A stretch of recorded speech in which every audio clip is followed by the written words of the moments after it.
Brothers and sisters, தாய்மார்களே, தகப்பன்மார்களே, உங்களுக்கு ஒன்று சொல்ல விரும்புகிறேன். நம்ம எப்போவுமே தூங்குறதுக்கு மறக்க மாட்டோம், குடிக்கிறதுக்கு மறக்க மாட்டோம், தண்ணி குடிக்கிறதுக்கு மறக்க மாட்டோம், சாப்பிட மறக்க மாட்டோம். எல்லாம் தினமும் பண்ணுவோம். ஏன்னா நம்ம வாழ்க்கையில் இதெல்லாம் தினமும் பண்ணுறது தான். என் பின்னாடி ஒருத்தர் இருக்கிறாரு. இவர் யாருன்னு சொல்லி கீழே கமெண்ட்டில் சொல்லுங்கள். உங்களுக்கு கண்டிப்பாக தெரியும். ஆண்டவர், ஓகேவா? இயேசு கிறிஸ்து நம்மளுக்காக தான் வந்தார். சிலுவையில் அறையப்பட்டார், நம்மளுக்காக பாடுபட்டார், நம்மளுக்கு மீட்பையும் ரட்சிப்பையும் உண்டாக்கிட்டு மரித்து 3ஆம் நாள் உயிர்த்தெழுந்தார். மரணத்தை ஜெயித்த ஒரே கடவுள். இப்போது பிரதர்ஸ் அண்ட் சிஸ்டர்ஸ், தாய்மார்களே, தகப்பன்மார்களே, நான் என்ன சொல்ல வரேன்னா, இப்போது நீங்கள் பிரச்சனைகள்லையோ உலகத்தோட கவலைகள்லையோ நீங்கள் சிக்கிக்கொண்டு அதில் நீங்கள் கவலைப்பட்டு மூழ்கி போயிருக்கலாம். அந்த பிரச்சனைகளை நீங்கள் பெருசாக பார்க்கலாம். எனக்கு என் கவலை எவ்வளோ தெரியுமா? என் கவலை எவ்வளோ பெருசு தெரியுமா? ஆனால் நான் உங்களுக்கு என்ன சொல்லுவேன்னா, உங்கள் பிரச்சனை எவ்வளோ பெருசு, உங்கள் கவலை எவ்வளோ பெருசுன்னு பார்க்காதீங்க.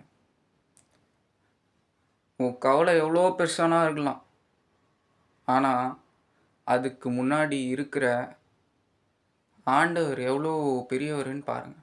ஆண்டவருக்கு இந்த வானம் தான் சிங்காசனம், இந்த பூமி தான் பாதப்படி. அவ்வளோ பெரியவர் அவர். அவருக்கு முன்னாடி இதெல்லாம் ஒன்றுமே இல்லை. இந்த பிரச்சனைலாம் ஒன்றுமே இல்லை. அந்த சாத்தான் தர பிரச்சனைலாம் அவருக்கு முன்னாடி ஒன்றுமே இல்லை. அவர் நினச்சா உஃப்னு ஊதி தள்ளிடலாம்.